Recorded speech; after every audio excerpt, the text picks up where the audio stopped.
Hi,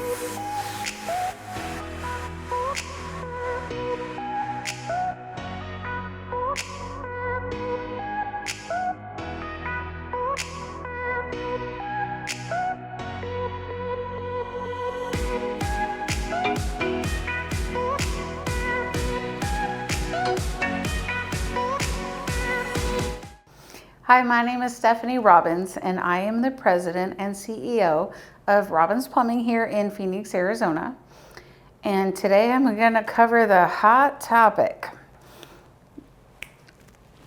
that no one wants to talk about, and that is salt softeners and the damaging effects it has on your water heater. First, I'd like to say, for the old timers out there like me, I have 27 years of experience in the plumbing profession. I have data to back up what I'm about to say. So before you hate on me, you might want to do your research, because I have. And 27 years in the plumbing profession, and good Lord, I must have replaced at least 500,000 water heaters by now. Okay, so let's just go with the last 3 years of data that I have been collecting on every water heater that I have replaced under warranty, so less than 6 years old, manufacturer warranty, and is it connected to salt? So very clearly, at least for the data that I have collected, it's legit. Just saying. I have addresses, names, manufacturers, electric, gas, the whole deal. Installed by a professional. Data to me is king. But I got very, holy crap, what is going on, and why are there so many water heaters that are under warranty for the tank that are needing to be replaced? And this super hit me after COVID because, well, in fairness, everything is expensive post-COVID.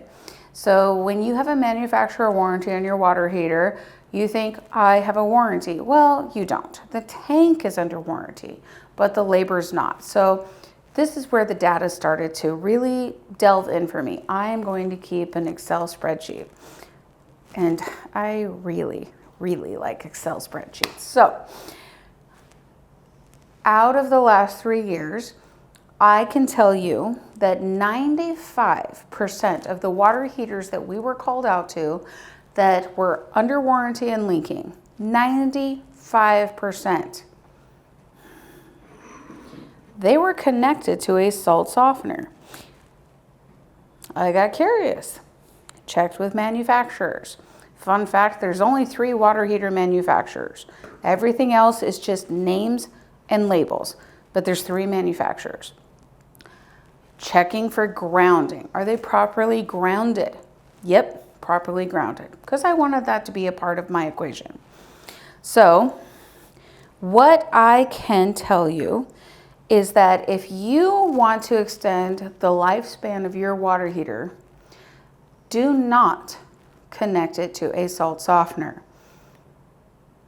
There, I said it. It's like this thing you're not allowed to say, but there it is. The data, it's there, and I believe this honestly to be true.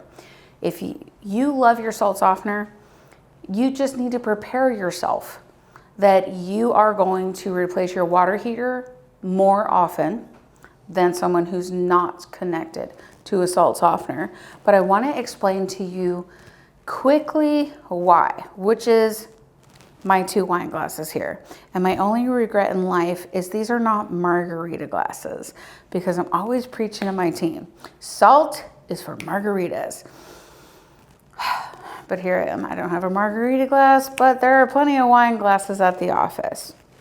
So how a salt softener works, and if you have hard water, which you do if you're in Arizona, you have hard water, and you want to soften it, you think that you're doing incredible things for your home. But what isn't in context is what is salt doing to the metal components that are connected to the plumbing system of your home. And everything for me boils down to an analogy. And it's really about, okay, let's think about what does salt water do to cars in areas where it snows and they throw salt on the road. It rusts out metal. It does that to boats. Boats constantly require maintenance that are on salt water. Salt water is renowned for destroying metal. So why would salt water in your home be any different? It's not. It's absolutely not. So how your salt softener works is you have two tanks. You have your resin tank, and my resin beads are M&Ms. And in the other tank is salt, which is your brine tank. Think about brining your turkey at Thanksgiving and the power that that has on your turkey. So you have your brine tank, you have your resin tank. Salt is ultimately sodium and chloride. So as water comes into your resin tank, these resin beads, we're going to call M&Ms today, are coated with sodium ions. And those sodium ions create an ion exchange, taking your hard water, which is magnesium and calcium and other minerals, and it is exchanging those minerals, leaving those in here, and replacing them with sodium. Well, the other byproduct of salt, the two compounds, is chloride. So now you have sodium and chloride in your domestic water system. Sodium on its own, while bad for your blood pressure, is not what's killing your metal systems. It is the chloride that is in salt that is. And it is attacking everything that is metal. And the inside of your water heater, it's metal. So the first thing that a water heater has to protect itself is an anode rod.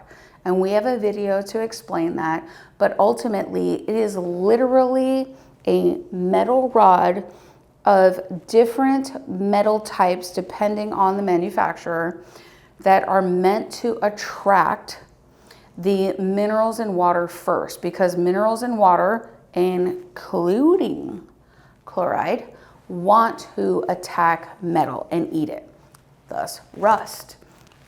So that anode rod is meant to attract those things first, to protect the tank and to protect the elements.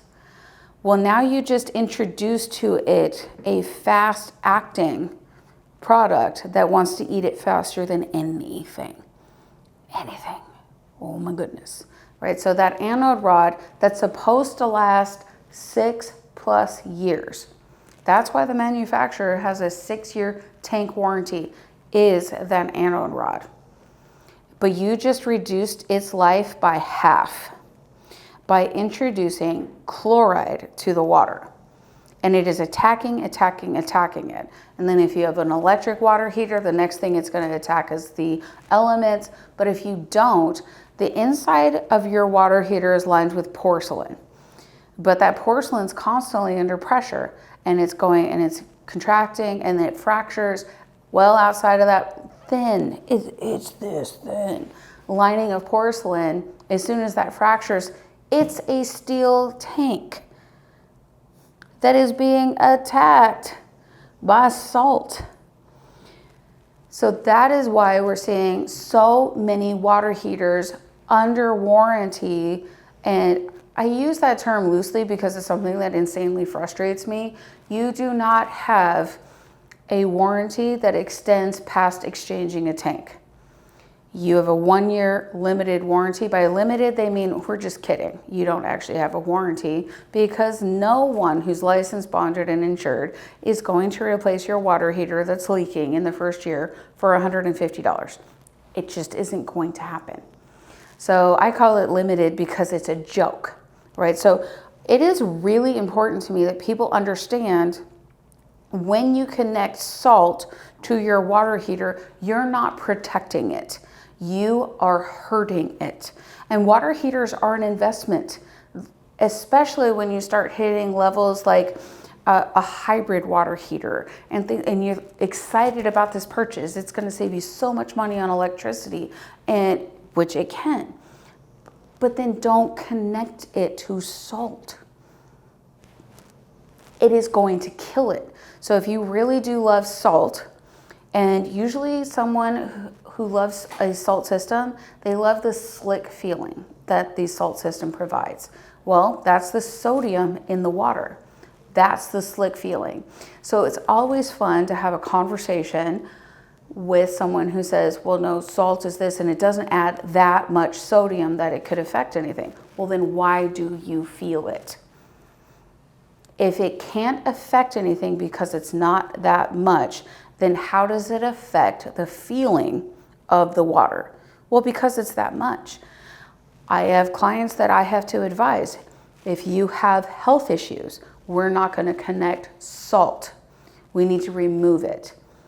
If you have plants that you want to water, you aren't going to do this. There's a reason that salt systems are not connected to your kitchen sink, because you shouldn't be drinking it, you shouldn't be giving it to your kids, you shouldn't be giving it to your plants, and you shouldn't be giving it to your pets.